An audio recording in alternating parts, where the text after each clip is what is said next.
John! What? Red 7! I don't know what Red 7 means. Hot route! I don't. What is hot route? Will you just go stand on the other side, please? Down! Come on. Ready! Down! Set! Hut! Hut! Hut! Hut! Hit me!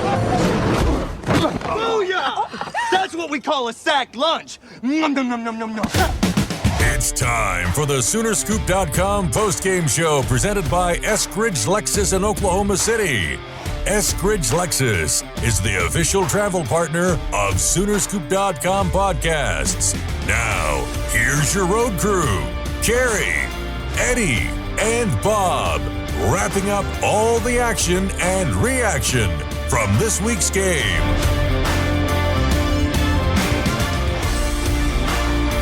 All right, welcome back. It is the Eskridge Lexus post-game podcast, the final one of the season.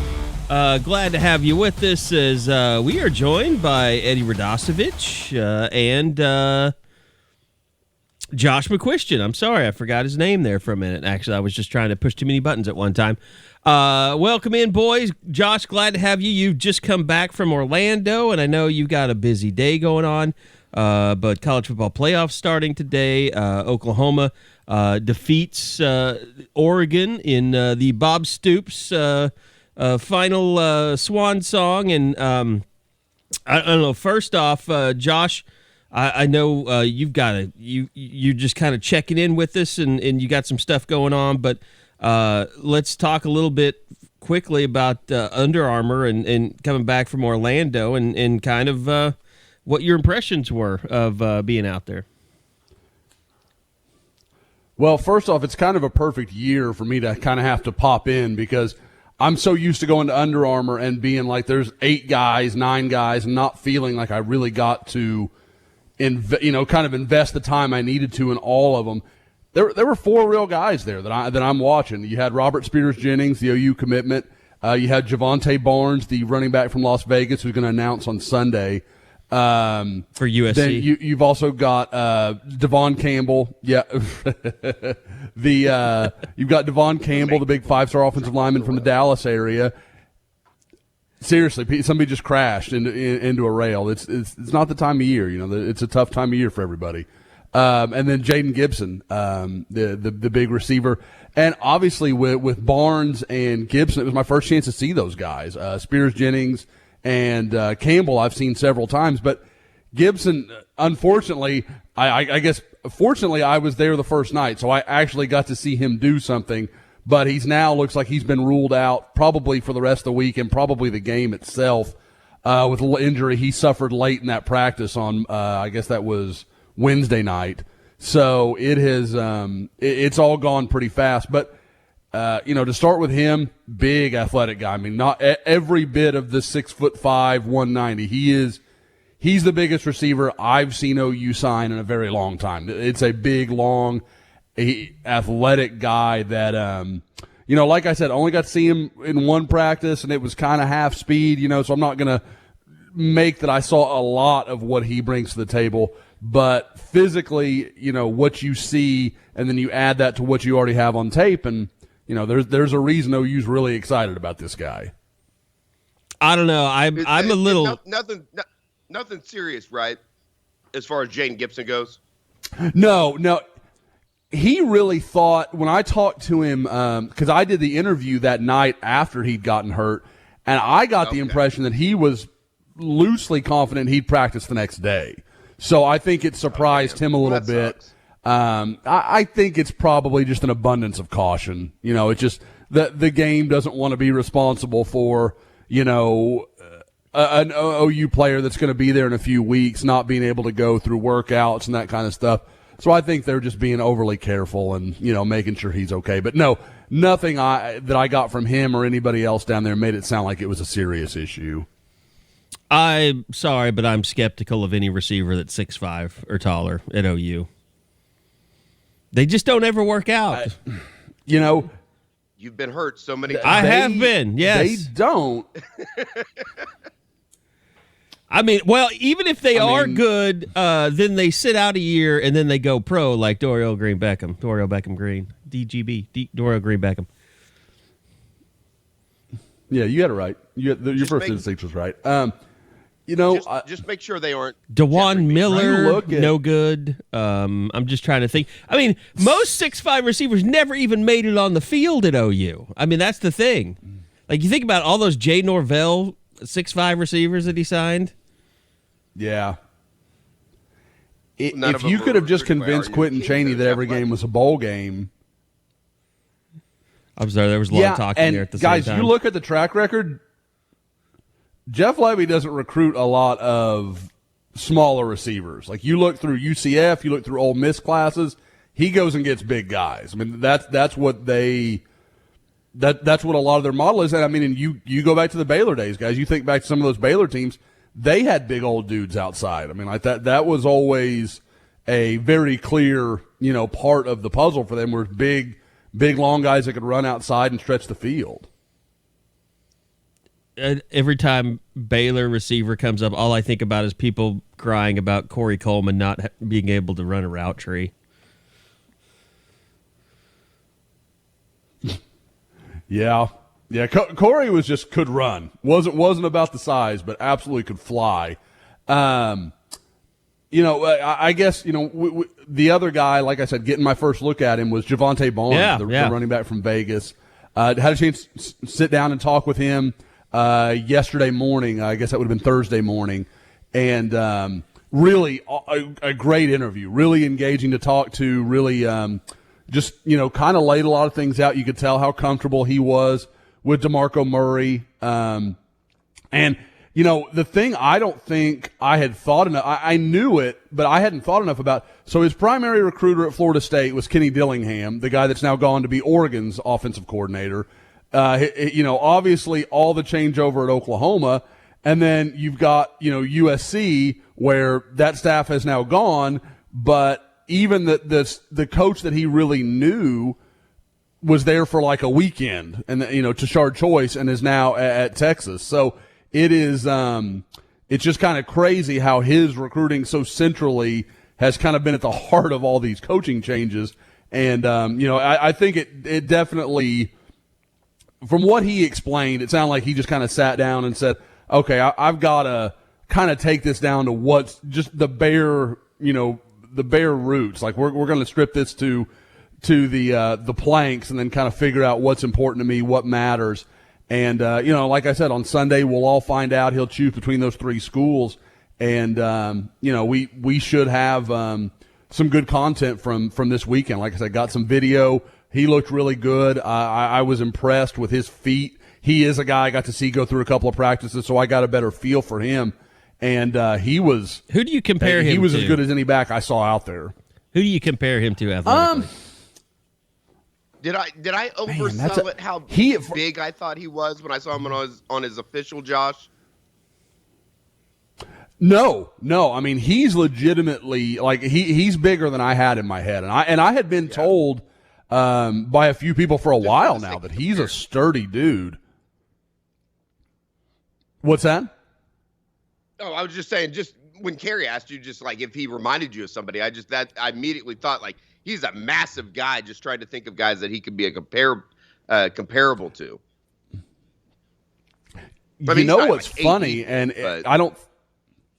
No.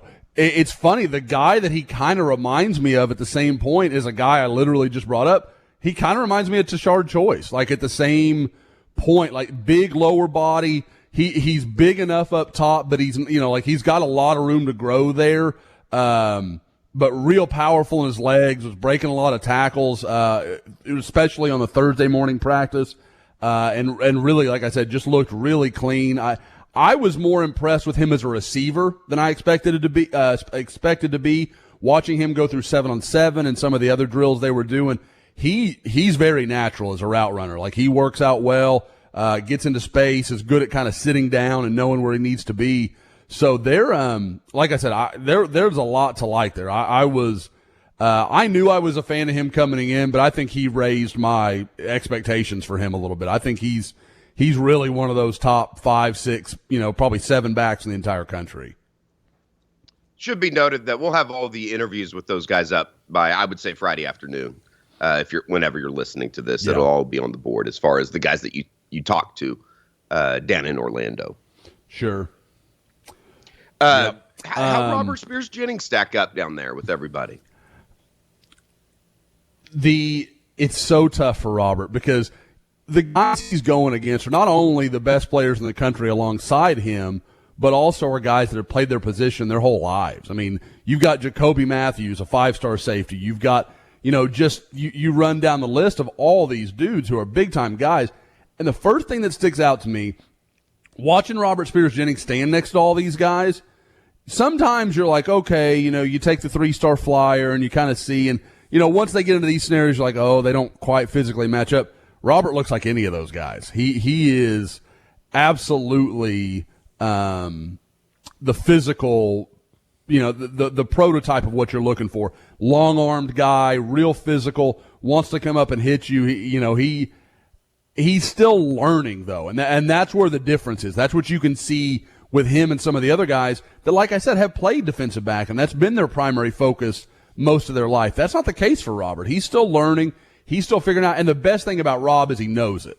Like, I talked to him as well, and we had a nice long conversation, and he was just talking about, there's all these little nuances that he just doesn't know yet, and he's still figuring his way through those and kind of learning the game. So like I said, I think he is going to be, if there was a guy in this class that I had to bet really surprises people, maybe, goes, and I say, okay, this guy's going to be a 3-year starter.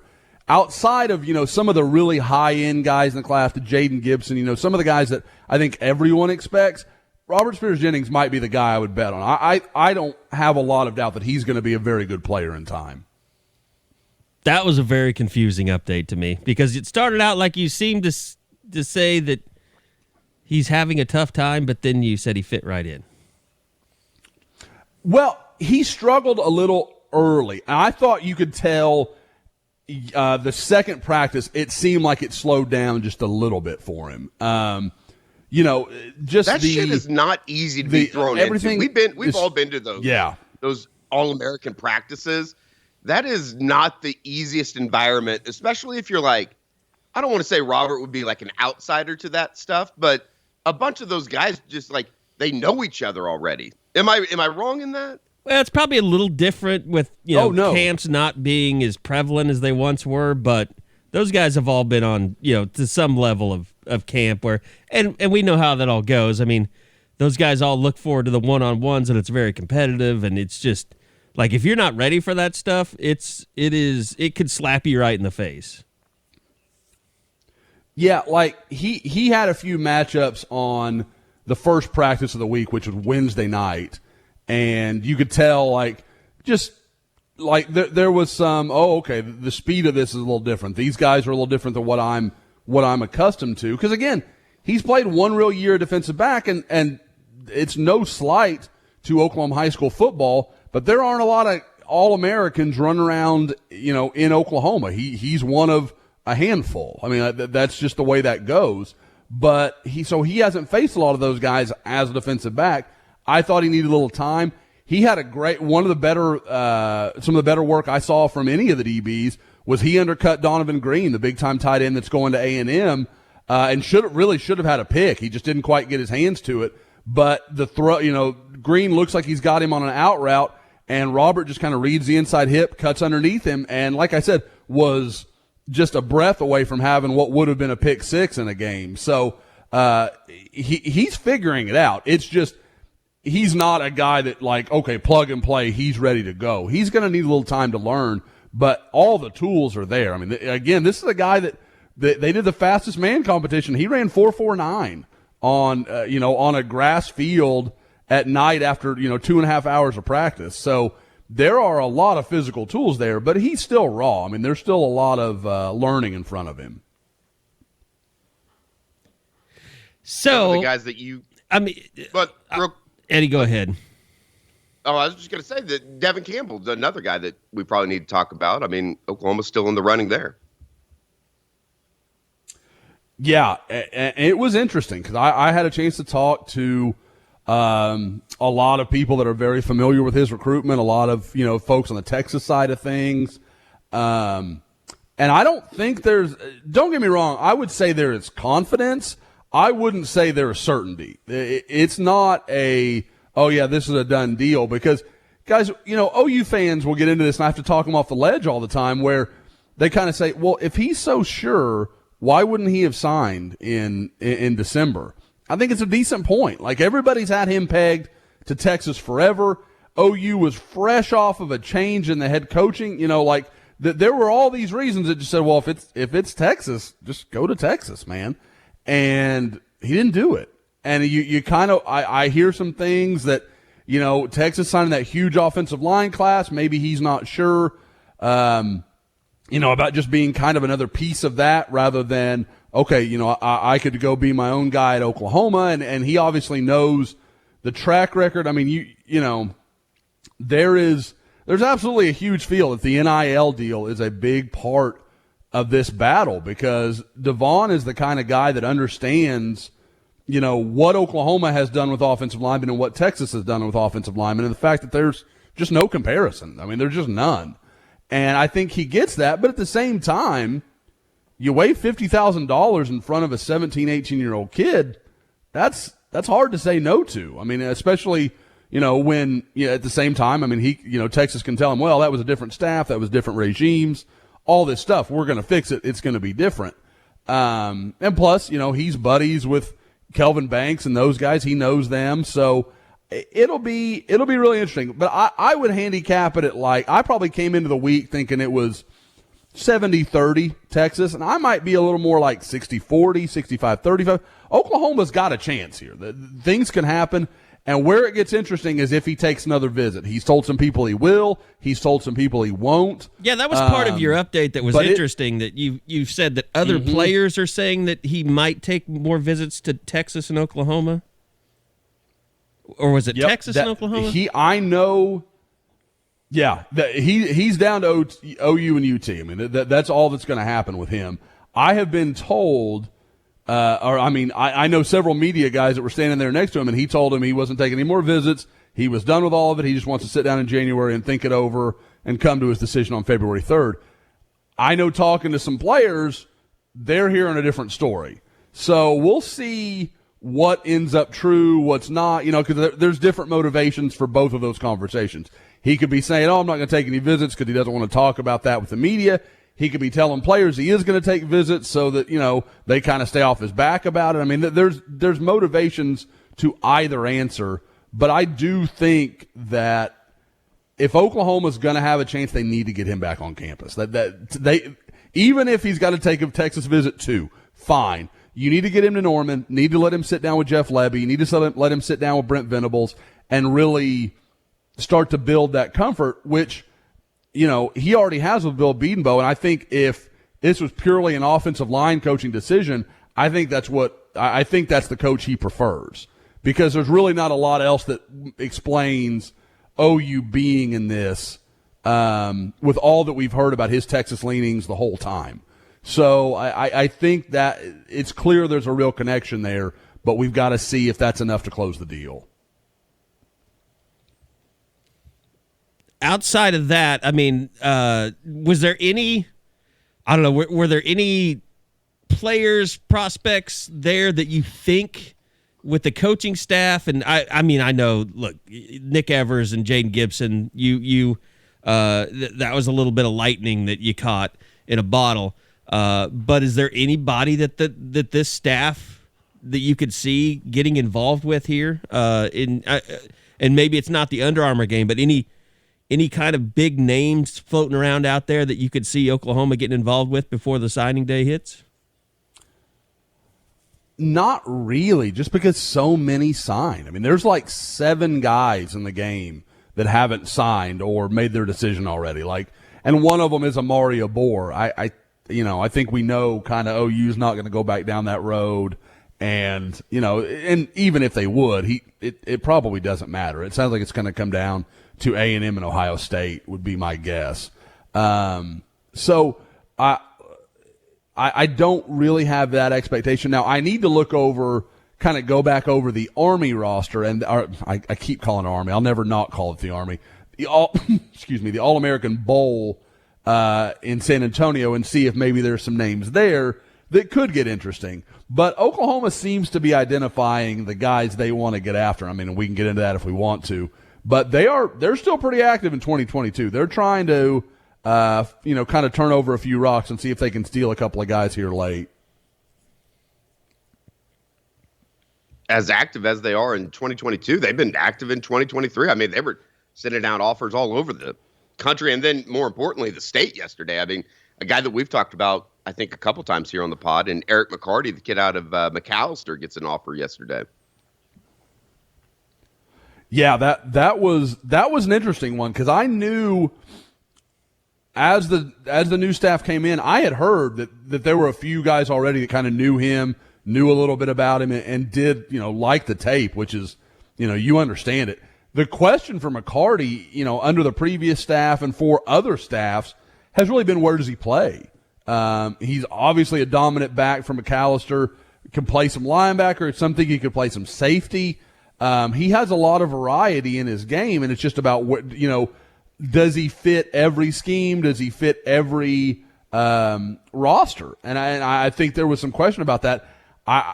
It doesn't shock me that Brent Venables would really like the guy, because team guy, huge effort guy, like he gets it. I mean, this is a guy that has really worked hard to be where he is, trained with Sean Cooper and those guys down and with the C4 group down in southeast Oklahoma, does a lot of work there. Obviously took McAllister to the brink of a state championship this year. And it is I think it's telling that Oklahoma just kind of said, we're not sure yet, but we know we want you. We know we want you to be part of this thing. So I think that's huge for him. And I think it's big in his recruitment. Obviously, his father played at Oklahoma, so there's some connection there. And then, you throw in the other in-state offer they made, and I know we want to get into that. So it's pretty clear that this group, I think, is going to have a little more action in the state of Oklahoma than maybe their predecessors did. It seems like a clear just difference in the way that Brent Venables is going to operate as a bit. Like Eric McCarty, there is is it less than a 10% chance the prior regime would have got involved with him? Is that fair? Or that's my guess. Yep. Yeah. I think that's absolutely like fair. It's a clear picture of how different they're going to be. Yeah, I think you're absolutely right. There is a value in, and there's my dog barking for everybody. Total chaos going on at Josh's house. Seriously. There's clearly a value, I think, placed by this staff. Don't get me wrong. They still want height, weight, speed. I mean, Brent Venables been at Clemson. He hasn't been recruiting a bunch of bums. Like, he knows what he's looking for. At the same time, I think there is more allowance within this staff, within this scheme, for he's a really damn good football player. We're going to say, okay, he's not, 6'4" and doesn't run a 10-300 meters or whatever. But at the same time, you just can't deny that Eric McCarty is one of the best players in the state of Oklahoma. He just is. And then you throw in that he does have good measurables. It's not like I don't want to make it sound like he's chopped liver. He's a really talented dude. But Oklahoma's going to also place some value, and I know Oklahoma high school coaches will love to hear it, in, hey, these guys are from Oklahoma. It matters to them. How much of a shit show was Orlando? Orlando's a horrible hellhole. I feel sorry for everyone listening that lives there. It's not. I am literally about to swear off flying into Orlando. I will fly into Tampa Bay and make the short drive across to Orlando. It's I'll so do awful. that any day of the week. Tampa Bay is a wonderful place. I'd be there. I could be there and be fine. I feel like I have to give you a bonus just for going there. Oh, it is. And then on top of it, my flight gets delayed. I'm like, of course it did. So I get done with practice at noon yesterday, and there's really nothing for me to do. And, me being the company guy I am, worried about the bottom line, I'm like, if I get this car back in time, they're not going to hit me for the second day of rental. So I get the car back in time. Well, then I get to I saved us a day of rental car. That's right now in this world, that is money in the bank. Especially in Orlando. At the same time, yes. Apparently, the market value does not exist. That is not a thing. Yes, the Toyota Tercel will be $900 for the day. Thank you. But no, I get to the airport. I didn't realize there was a limitation on when you can check in for your flight. I thought, well, I'll just go and I'll set up at a restaurant and I'll get some work done. I'll, have a drink, have some lunch, just kind of hang out and kill some time until my flight in the kind of early evening. Well, I get there and they're like, oh no, you're more than 4 hours ahead. So I've got to go hang out in the Orlando airport because I no longer have access to my rental car, can't go anywhere. There's no reason to do so. I have to kill like an hour and a half just walking around with all of my luggage because I can't get rid of it. So that was the entertaining part. In Orlando, you can rot in hell. It's a terrible, terrible place, and I'm sorry you had to go there. By the way, we need to have, I guess, before we let you go, should we just have the Caleb Williams discussion all together? Seems right. Yeah. Yeah. Absolutely. So before we get any thoughts on the game? Into the Alamo Bowl, yeah. I mean, just the Caleb Williams. I woke up this morning to, oh God. I mean, it started. I woke up this morning to a DM from someone who's been on some things has been a good source, but he's not really into the team details. But first thing I wake up to this morning is a DM saying, I heard that Caleb Williams is in the portal. Which, I appreciate that, but people have to understand, like, we have access to the portal. Like, it's not like... You will know if he enters the portal. If he enters the portal, we'll be on top of that. There are too many people watching a name that big. Yes. Yep. Yeah, Caleb Williams... that's the thing. Just went in. Out of all the people who enter the portal, if Caleb Williams enters the portal, everyone will know. Well, it'll be national breaking news. Yes. It'll be on the lower third on ESPN. It'll be everywhere. But I mean, look, this is where we are right now, which is you had the game. Caleb Williams was allowed to speak to the media for the first time.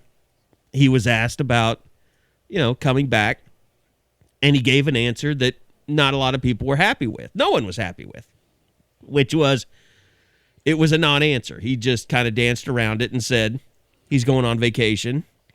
And it was probably significant because it was the first time that he was given that opportunity, and he didn't automatically say, oh yeah, I'm coming back, which I think a lot of people in their minds had made it out because he played in the bowl game. That meant that he was happy here and he was going to return next season. And now you find out it's not a slam dunk. It's not a done deal. And we've all been hearing things. We've all been talking about it. And there is a high level of concern that Caleb Williams won't be back next year. Yeah, I think that was a growing theme in San Antonio while we were down there, Carey. I mean, I think this is where I come from, and this is kind of the position that I've always held, is the fact that he did nothing but make people think that there was nothing to worry about in the weeks leading up to it. Over the last 3-4 days, I think there has been some growing concern that maybe he would be looking around. That doesn't mean that he's made up his mind. It doesn't mean that he's decided that he's not coming back to Oklahoma. I just think that there were a lot of people in the Oklahoma camp that thought once given the opportunity, he would put some stuff to rest maybe. And that not only didn't happen, but he kind of did the exact opposite. He kind of fanned the flames, did he not?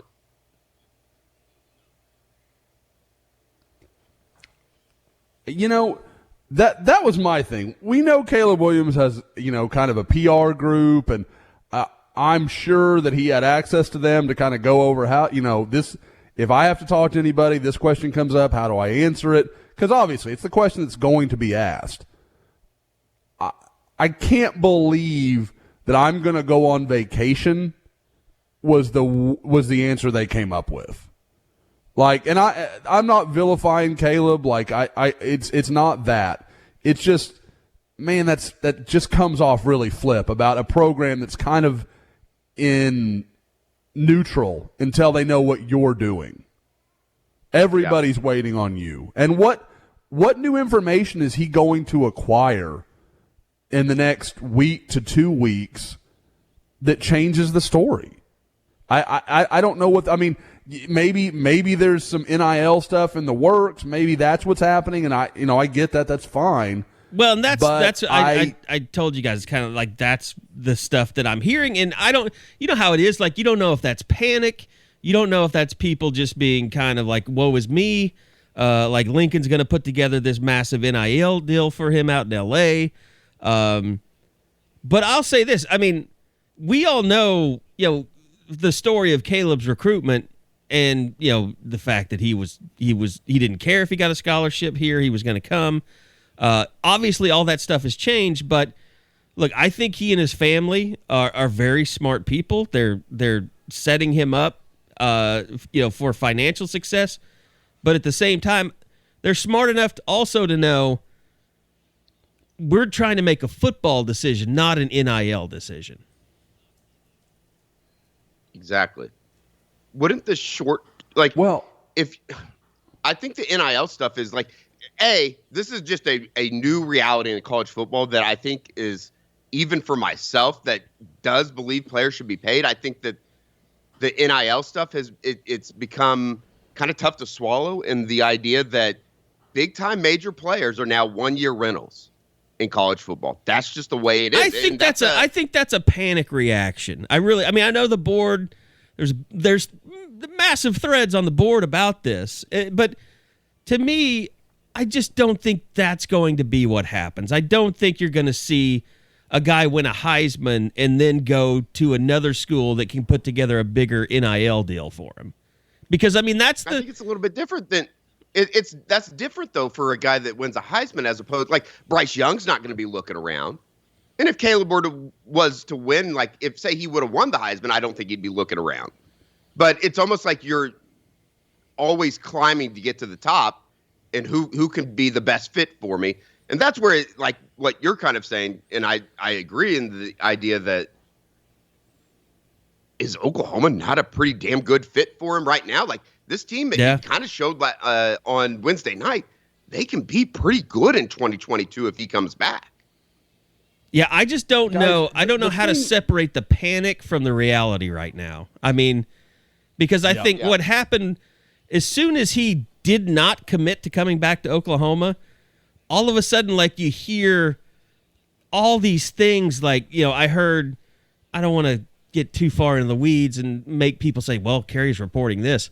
Like, you just hear all these things. Like, all of a sudden you hear, like, the relationship between Jeff Lebby and Caleb Williams is not going well. It's like, where did that come? Like, that just came up, like, in the last 30 minutes since a press conference. Like, I don't know. I don't know what is fact and fiction right now. It's just, there's so much stuff out there flying around.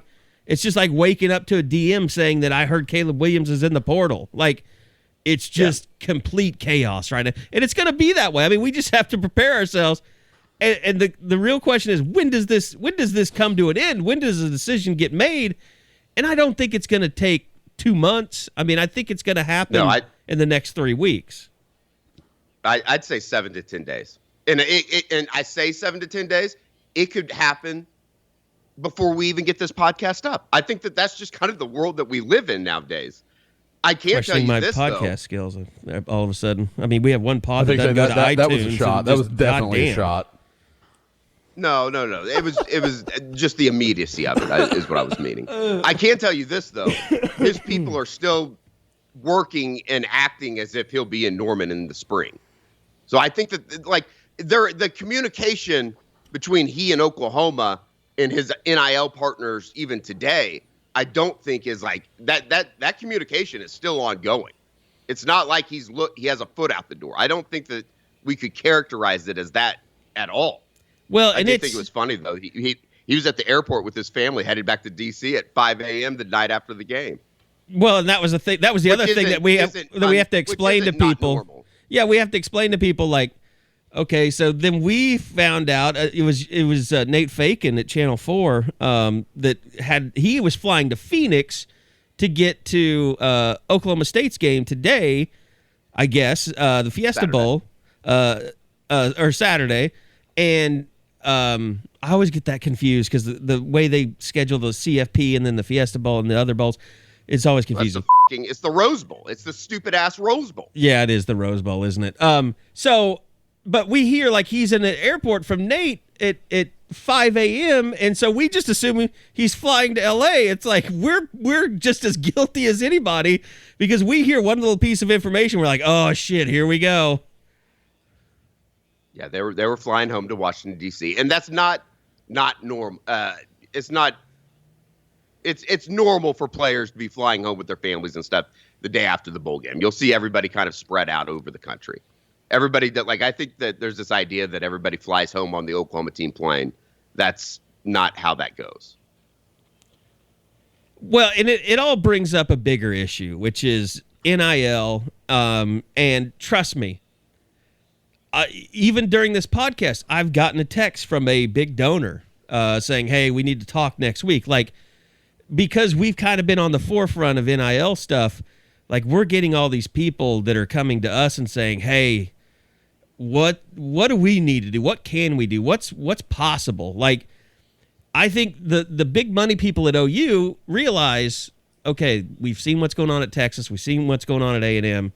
Like, and it's a problem because I think, the money people at OU know we're not Texas. Like, I talked to one guy and he was like, I paid X amount of dollars for my suite, less than six figures for a suite at OU, and at Texas, it would cost $1 million, and they have no problem selling those out. Like, it's just a different level of commitment, not commitment, but it's a different level of finances at places like Texas. So I think a lot of the people at OU are trying to figure out, how do we compete in this world? What do we have to do? And it's a discussion that's ongoing, and it's because of things like Caleb was. It's because of the panic, like, oh, he's going to leave us because we can't put together a deal like USC can, or like Alabama can, or like Texas can. So, I mean, it's a different era, but I don't think the panic is necessarily commensurate with commensurate. I don't know. I'm not even going to try. That's an Eddie thing right there. I'm having an Eddie moment. It doesn't all match up. Like, there's too much panic for how much of an impact this really has. Does OU have some issues that they need to solve? Yes. And does the donor base have some issues that they have to solve? Yes. And I think probably more so than anywhere else, you have to work together more so than you do at Texas or at other bigger schools that have just ridiculous amounts of donors. And you can't ignore the fact that a lot of OU's money is tied to oil, and that's been pretty shaky ground lately. I think it's on the comeback, though.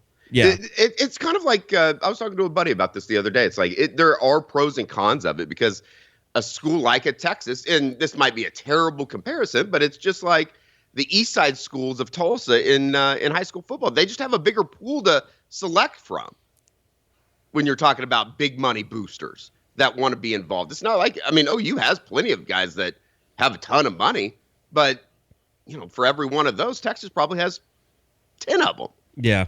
And that's the pro. The con of that is kind of like what we've seen with Texas and USC to a certain extent. The more people that have money, the more they want to be involved, and the bigger problem that is for the athletic department. So it's like you kind of got to weigh both options, and somehow you got to find like a happy median. I don't know. It's intriguing. Well, and like, does it benefit Tech that basically has two guys that control everything? I think that's a good thing. Yeah, yeah. Because the two guys can do basically whatever they want, and it only has to go through, two guys, as opposed to somewhere like Texas, where I think everybody kind of agrees over the last, 10, 15, 20 years, that's a problem because everybody wants to have a hand in how that thing is going to get turned around. So basically what we're saying is OU needs like 3 people with $billion in their pockets and just start paying players and doing it under the table. No, that's what's ridiculous. Of that. I just need that's what's ridiculous. It's like all this stuff is legal. You just have to come up with a good plan. It's like, and everybody's like, oh, you know, we you know, are you going to do this and do that? And like, how are we going to get away with it? Like, you don't have to get away with anything. Like, everything is legal. You just have to come up with something that the NCAA says, okay, that's not dirty. Like, that's all you have to worry about. You can throw as much money out there as you want. You just have to figure out how to do it.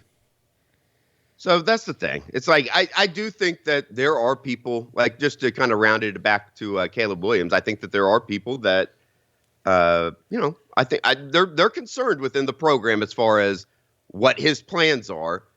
But I don't necessarily, like, I guess it's which way you want to look at it. You want to be the pessimist or the optimist? Like, there's plenty of reason to think that he would come back and be really, really good.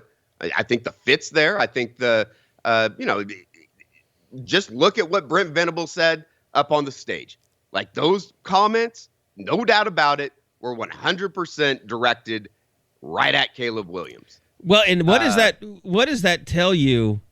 That OU is actively recruiting someone that is on their roster, using a podium to actively recruit a player that is, you know, was just pretty much your MVP of the game, except for Kennedy Brooks was the MVP. Yeah. Welcome to college football in 2022. It is ridiculous. I mean, in a certain kind of just pathetic kind of old-fashioned way, it kind of makes you feel gross a little bit. But, I mean, I guess if you want to use this term, he's the most important free agent out there, is he not? And you say free agent, he's still on the goddamn roster. It's crazy to me. Josh, have you left us? I have not checked my message. I think Josh had to go to a soccer game or something. Oh, okay. Yep, there it is. All right, got to go. So Josh is out.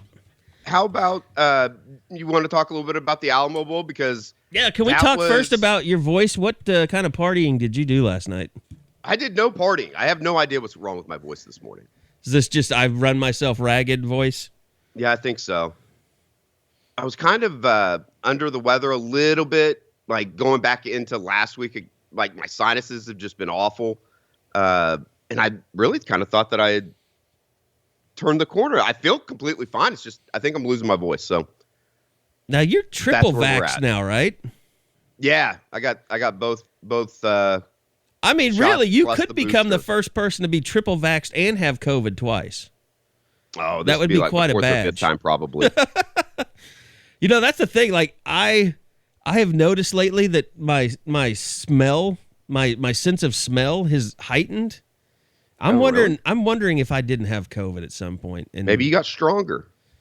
Maybe so. Maybe my body is like, we're going to heighten all your senses to fight what's going on in the world. I don't know. That'd be kind of cool, though. Okay, like Superman or something. So Alamo Bowl, I got to say, I mean,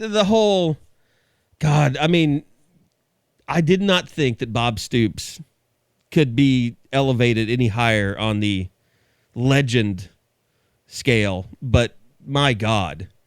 I mean, what we saw out of him this weekend, you know, during the game, after the game, it's amazing. Like, it was storybook. I mean, it was literal. I would rather watch that 1,000 times rather than the Zachary Levi, Kurt Warner story. Well, I would never watch that movie to begin with, but it was amazing. And even over the last month, Carey, I don't think that you could say that, like, he didn't match what he did for the program over the last 30 days when compared to what he did for 20 years. But you could, like, have a fun argument that it's kind of close as far as what he brought in the last 30 days, as far as stability, being the face of the program, stepping into a role that, you know, I think he probably would have said you're crazy if you would have asked him at the beginning of August if he was going to have to be doing that. And the last week, more specifically the last, couple days down in San Antonio, was just kind of a perfect encapsulation of, I think, everything. And I was talking to Kersey about this. It's like what we saw out of Bob down in San Antonio, and even like the way that he was acting, even before they got down there, was always kind of the Bob that I think all of his friends, Matty McMillan and people like that would say, like, when he would get a bad rap from the media and people would call him an asshole and all this stuff because of the way that he acted when he got in front of the podium for 10, 15 minutes a week. It's kind of a view into like the Bob that I think everybody got to know over the last 20, 25 years. It was just really cool. And then you add in the Drake stuff. It was just, I don't know. It was absolutely awesome.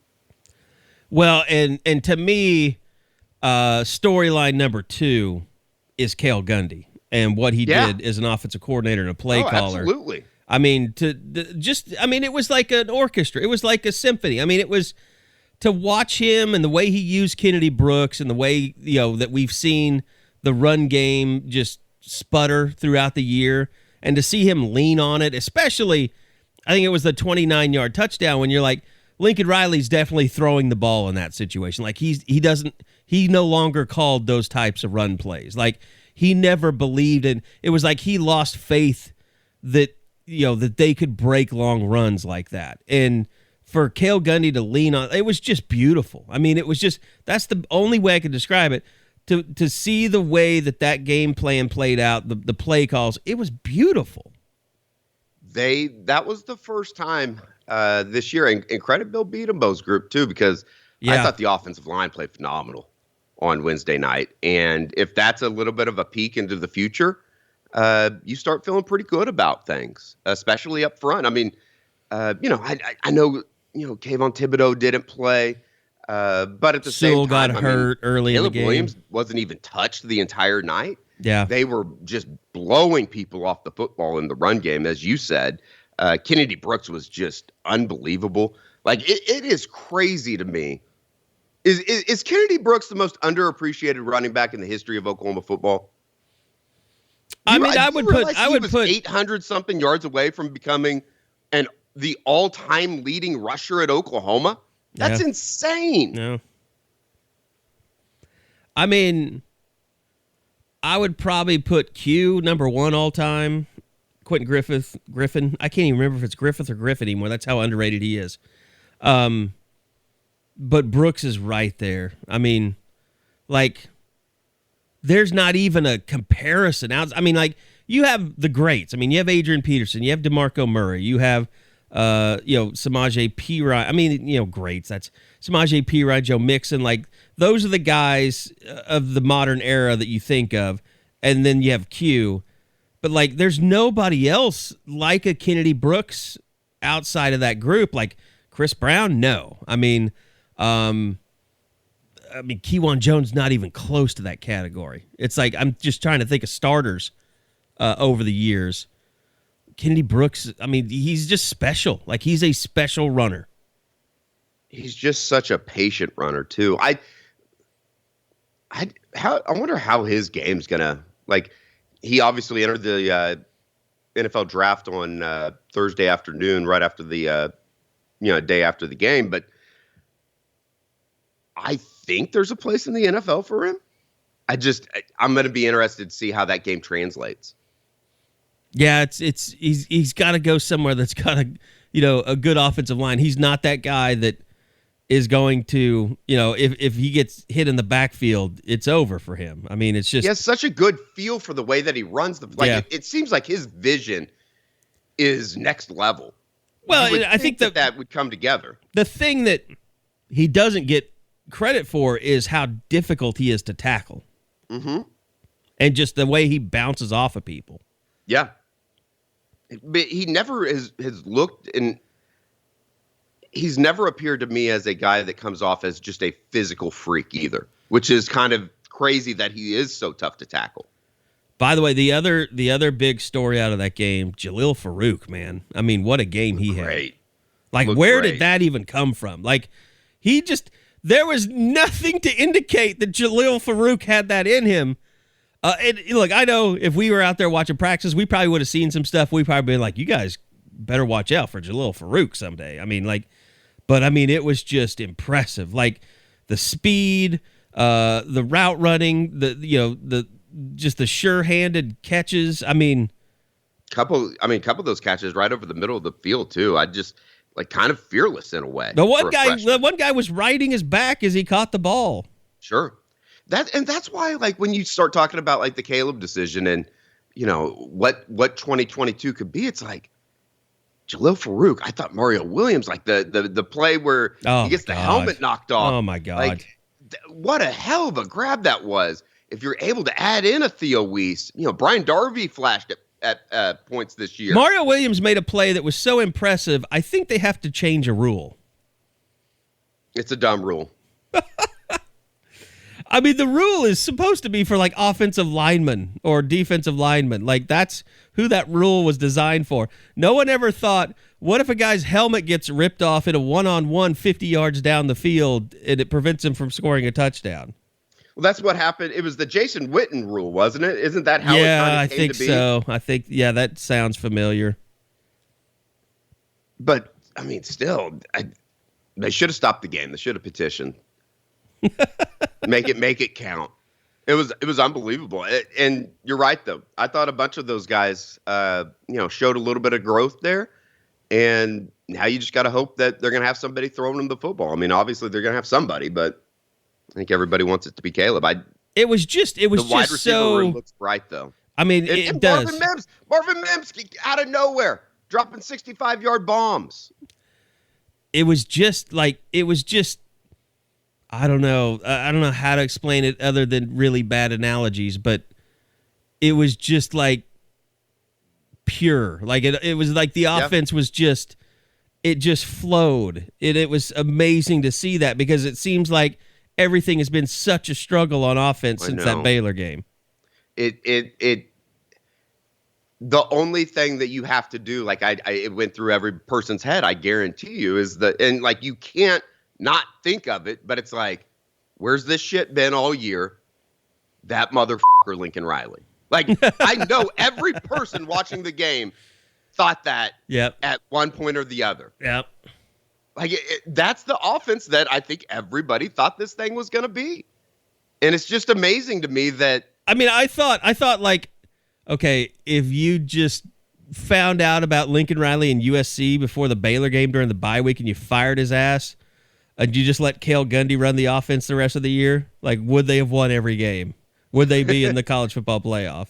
It's crazy to me. And obviously, Oregon was down a bunch of guys on the defensive side. It was a really good performance offensively. It was the first time in a while that you thought they could score every time they got the football. And even a guy maybe it's because he's an Oklahoma City kid and I'm openly cheering for him, but Marcus Major, I don't know what it is about bowl games, but he comes in there and all of a sudden, a guy that couldn't get onto the field is ripping off 9-10 yards of play. Even during the regular season, we saw flashes, and I think we can now say, yes, Marcus Major is a player. He can do some. Was that one of those things good that things. It's Riley didn't want him on the field? Because you think back to the Tech game, and he's finally getting his footing, after being reinstated, and then he has that fumble, and then he just never saw the field again. Yeah, I think even when Lincoln was here, he gave autonomy to his position coaches to play who they wanted to play. So, it was interesting because, I think you saw DeMarco tweet some stuff after the game, basically, get ready for next year, Marcus Major. Everybody get ready for Marcus Major next year. Oh, I think, that downhill rushing attack, when you think of some of those Baylor running backs that really succeeded under Briles, you would think that Marcus Major and Jeff Lebby go kind of hand in hand. You would think that he would love to play. We say all this, and Marcus Major has not developed any kind of confidence, as a running back in college yet. We haven't seen him carry the load. He's just been had spot duty here and there. Like, how good can he be if he gets 20, 25 carries a game? Sure. That's what I want to know.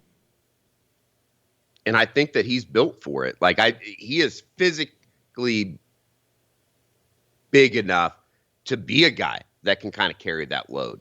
And I think Eric Gray would be a perfect compliment for him. Yeah. I mean, you said before the game that you thought they were going to try to get him involved early, and they did.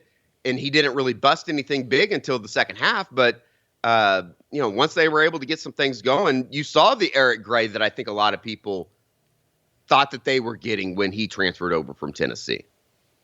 Yeah, and you have. I mean, look, nothing was pretty. I mean, it was a bowl game where both sides are missing a lot of people, but the defense did what they had to do, and they got enough stops. Well, they played great, and they were great in the first half. The only thing you really come out with just questioning is like, man, like what is going on with DJ Graham? Yeah, that's a game to forget. I mean, was he just basically. Well, the first I saw they were replaying the game last night, and I sat and watched some of it. Like, that first touchdown to Hudson, like I think he thought that he had safety help over the top, and he didn't. It was just that DJ or Woody that thought he had help? That was DJ. Okay, because I thought it was Woody one time that I think he did. Yeah, it was later on. I think that Woody had an issue too. That just disappointing year for DJ Graham. Outside of the one-handed grab, it's like. By the way, I thought that he was really going to make the jump. That play was number 2 for the year on SportsCenter Top 10. I can't remember what was number 1, but DJ Graham was number 2 for the year on SportsCenter Top 10 for that grab against Nebraska. So, I mean, yeah, it's been interesting on the boards because everybody's focused on Caleb, but yeah. I'll tell you, and you know what? We need to make note of a guy that has been, obviously the butt of a lot of jokes, but Justin Broyles, you played a hell of a game. Oh yeah, yeah. He played a hell of a game. I think I asked during the game, like, did Justin Broyles just become a football player finally? Like, I mean, he was flying around, Carey. He was flying around, especially in the first half. And he had the interception. Early in the game. Patrick Fields played really well too. Obviously, the defensive MVP, and congratulations to him. He's going to retire from football and go to Stanford and make more money than I could ever imagine. I'm sure. Yeah, that's awesome. That is awesome. I mean, it's awesome when you see a guy that is able to be honest about his football career. Just say, you know what, my life's headed in a different direction. Yeah. That's difficult to do. Well, I mean, we don't have to say it, but Patrick Fields is a very bright individual. He is very well aware of his surroundings, and he's gonna. Again, I mean, he has every opportunity in the business world that he could probably ever want, especially after he gets his master's from Stanford. So that's pretty cool. Stripling played really well, too. Oh, yeah. I mean, I had people texting me like, who is Marcus Stripling and where did he come from? it'll be interesting to see kind of what that entire group is about. To me, Stripling just seems like a guy. It's like you go back to, remember earlier in the season, was it the Tulane game when he had taken off all of his pads and stuff, and he was on the sideline, and people were upset about it? Yes. He just seems to be a guy that, you know, needs to be a little growing up. Needs to grow up, needs a little motivation, needs to realize that none of this is easy, and he's got to work hard to be great. Like, and hopefully he hopefully you come out of that bowl game, if you're Marcus Stripling, you say, okay, I can be really good at this game if I just work really hard. Yeah. It was just kind of a feel-good story for a lot of those guys, and especially like the defensive side of the football that, you know, has kind of been through it probably a little bit more than the offensive side because of all the retention on the offensive side of the football with the coaches. But, you know, I'm sure everybody saw Nate's video of Calvin Thibodeau before the game, man. Brian Odom, Jamar Cain. For those guys to come back and kind of end it the way that they did, hats off to all of them. You know, I think anybody that saw Nate's video of Thibodeau before the game, crying, talking to his position group, I would hope that you get it now. Yeah. Why those guys came back. Yeah. And I hope that you get, like we said last week on the pod, like, these guys didn't want to leave. Like, they loved it here. Yeah. They were in a really good position. Yeah. And I they got think screwed over by one person's decision. Absolutely. And I would think that, someday, that door is not closed to a Brian Odom in a return someday in the future. And I think we'd all be fans of that if that were to happen. Yeah. Who knows? Who knows what will happen, though? And we'll see. Brent Venables, Josh had written about this if you hadn't seen it on the Crimson Corner on the Friday notes. Possible. Brent Venables has a connection to a defensive line coach that's in the NFL right now. That was at Clemson for a long time. So could be nearing in on that one. You have is it ULM? It would be the home run. It would be the grand slam of home run hires. Yes. You can go check that out on the Crimson Corner. And, it was also not really announced, but announced by the coach that they have a defensive backs coach. Is it ULM? Was he coming from, or? Well, he's just coming as a analyst. Oh, is he just an analyst? I thought he was the defensive backs coach. No, he's just coming as an analyst. They haven't announced the cornerbacks coach yet. It seems like everything's been going a million miles an hour forever now. I've got to catch up myself. I've got to be better. So no, it was just a great bowl experience. I mean, out of all the bowls that OU has played in Bob Stoops bowls, I mean, this one is. It's always going to be near the top. It was just so fun to watch and so fun to see it play out like it did. It was a perfect ending to what has been a tumultuous kind of 30 days. And Bob I don't had think written that there's any way to say that. Bob had written a really good story, game day story about, how the OU needed that feel good moment, and they got it in droves. I mean, it could not have played out any better. You never, outside, you even had an onside kick that was easily recovered, no drama. Bob Stoops versus Oregon, and you had an onside kick. It happened. It was kind of funny as Jeremiah Hall raised the ball in the air. It's like, okay. And it kind of in reverse happened on the Drake Stoops fumble. It's like, Oregon had the ball. I don't know. You might have been able to see it better on TV, but that was kind of funny. But the whole week was fun. And just seeing Bob, like, that was the picture perfect way for everything to end. It really was.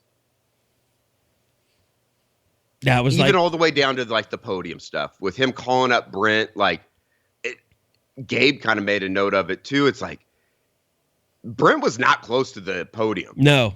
He had to like run up there, and the passing of the visor was it truly like that was not like I'm not going to say it gave me chills by any means, but it was just like a holy shit, that was cool. It was perfect. I sent Bob a note. I just said that was perfect. Yeah, it was cool. I mean, there's no doubt about it. I'm seeing like Schmitty back. It's like, oh shit, he really is back. Like, he really is back. He just can't help but be intimidating. He's one of the most intimidating people. Like, I don't know, like one of those things. I've been in a Homeland checkout line. The actual presence of the person. I've been in a Homeland checkout line next with Schmitty behind me. He was buying a DiGiorno cheese pizza. I just turned around. I was like, "You can eat that?" And, not for me, big dog.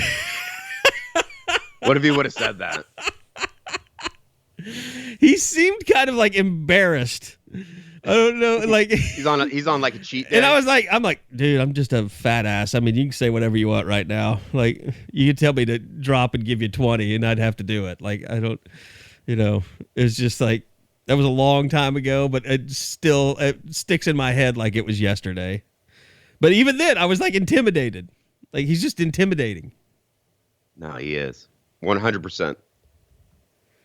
Oh man, it was cool. And this is like kind of inside baseball that I'm sure listeners won't care about, but I was telling you, like the Alamo Bowl folks were awesome. Yeah. It's a very well run bowl game, but it does, like, it's one of those bowl games. I think Oklahoma would agree that it's probably a game that you only want to play in probably, 15 times a year.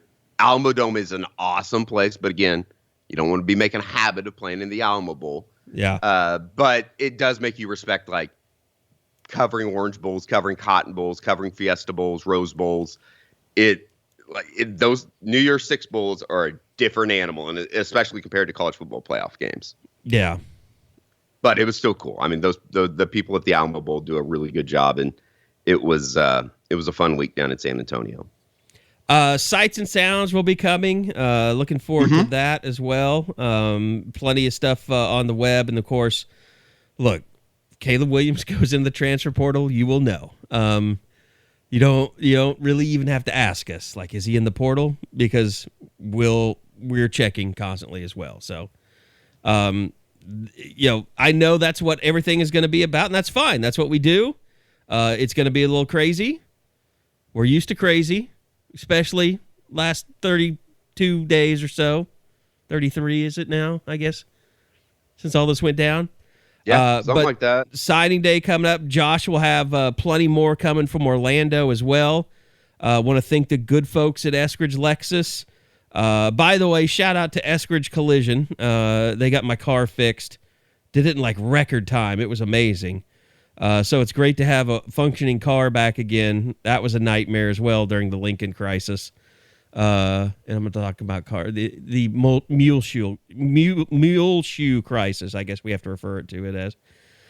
So, but thanks to Eskridge Lexus, go check them out. That new NX is pretty damn cool, I'll tell you that.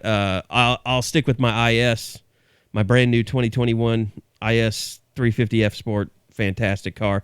If you can get one, I highly recommend it. I'm like Ferris Bueller. It's so choice. So, Edward, any last words for the folks on our final Eskridge Lexus post-game show of the year? I don't think so. Strange year. Telling Bob as we were like going up on the elevator after the game at 3:00 on Thursday morning. What a kind of weird ass year it was. I mean, from the moment that the New Orleans trip was canceled, and then the game was moved to Norman, which seems like it was literally 20 years ago. Yeah, it was just a strange year. And then you get into the middle of the year with the Rattler stuff and getting booed at home, and then the Texas game, which might have been the game of the year in college football, and then the Caleb Williams performances, and it was just Baylor debacle, and this team almost got beat by Kansas, Carey. And then you get into like that back half of the schedule, and it seemed like everything after the bye week, anything that happened outside or inside the program, it was like, is this real? Wait, no way he goes to LSU. And then, obviously everything that happened in Bedlam, and it was just, the whole thing was just, I don't know. In all the years we've been doing this, it feels like this was the strangest year out of all of them.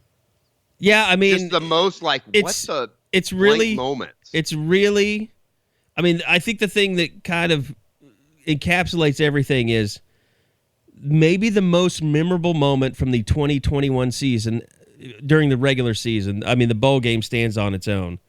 The most memorable thing nationally that came out of an entire football season is an answer to a question in a press conference. I will not be the next head coach at LSU.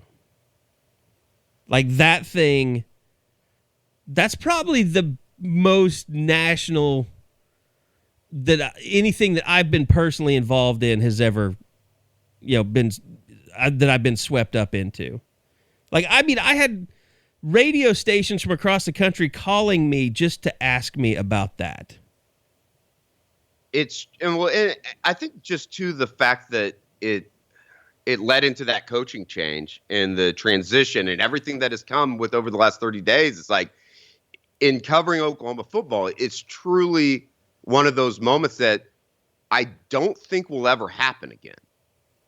Not to say that, there won't be another coaching search, but just the way that it went down, that shit just doesn't happen at Oklahoma. Well, and I don't think we'll ever forget waking up that Sunday morning and seeing that Bruce Feldman tweet about USC and Lincoln Riley.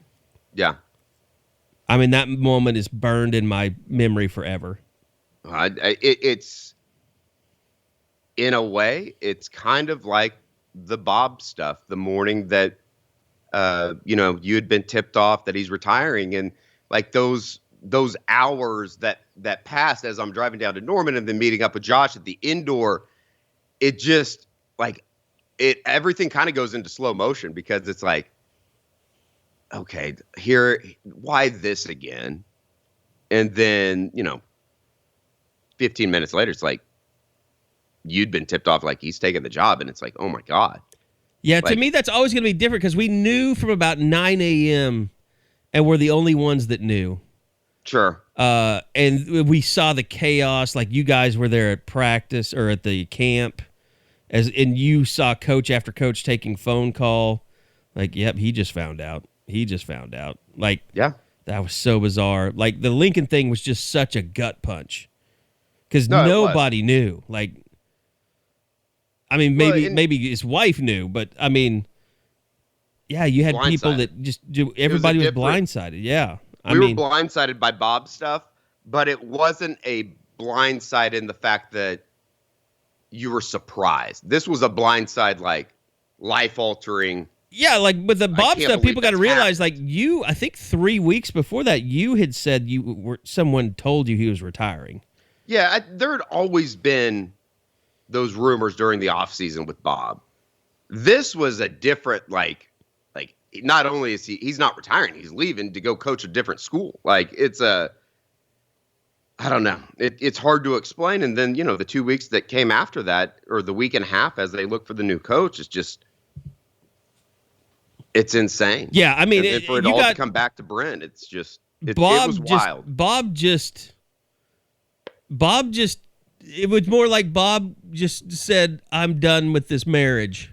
Like, I want out. Lincoln was like, yeah, I'm banging hookers on the side, and we're done. He ripped the family apart.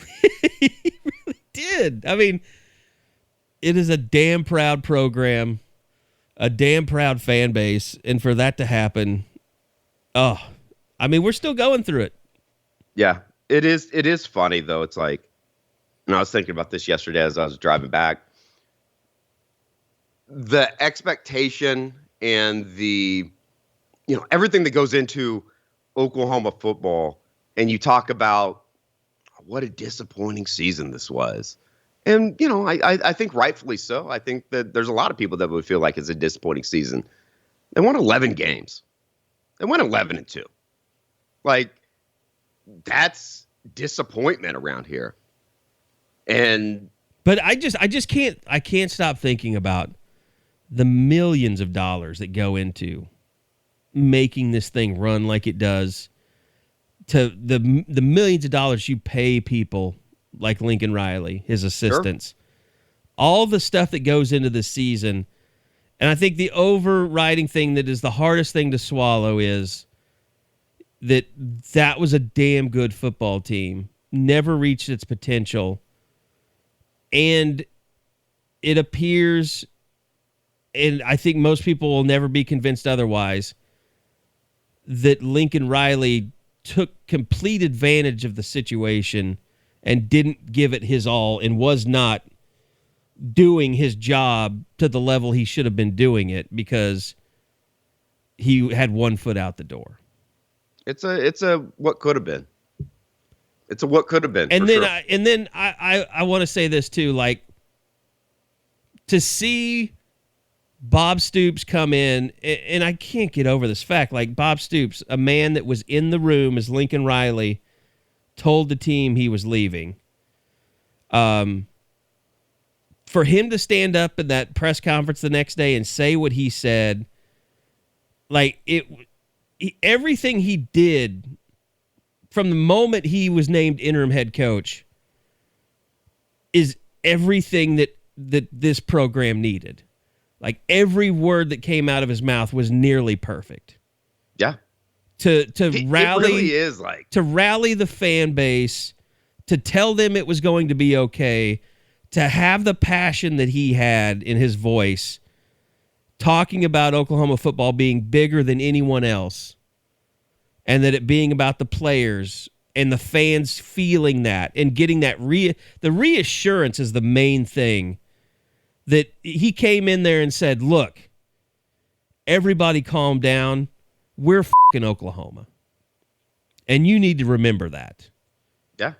And Lincoln Riley could do whatever he wants. We're still fucking Oklahoma. And you got to remember that. Like everybody needed to hear that at that moment. And then, regardless of that, move on. The way that he handled the bowl prep and the game and leading up to it, and then after it was over and Brent Venables and handing the baton, passing the visor literally, and to tell everyone, continue to tell everyone, we're fucking Oklahoma and this is going to be okay. And this is the reason. This guy right here, it's just, it's one of the greatest moments that I've witnessed in Oklahoma football history.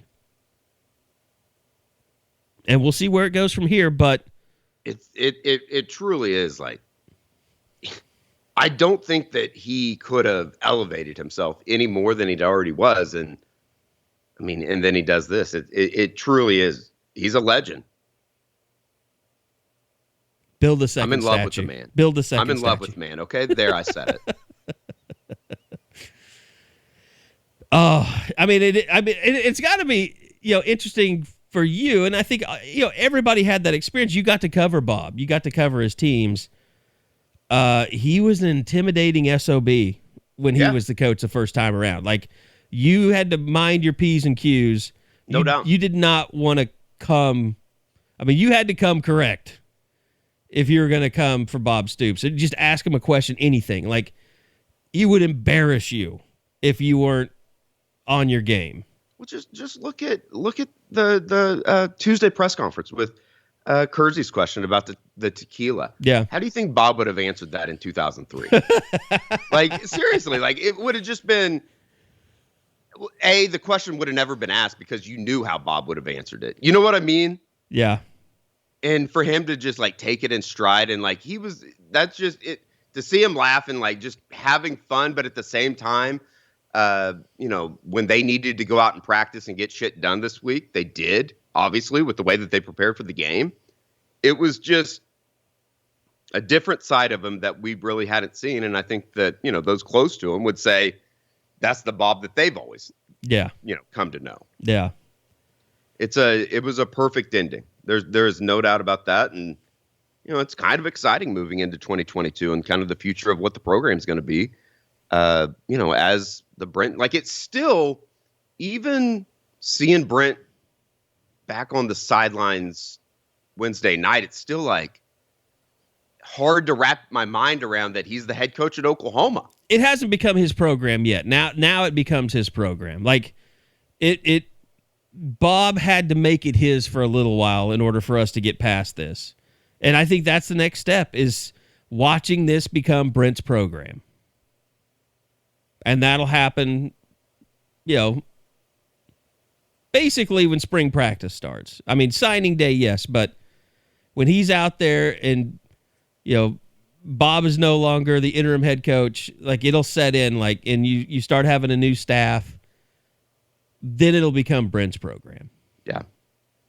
And I can't wait for that to happen.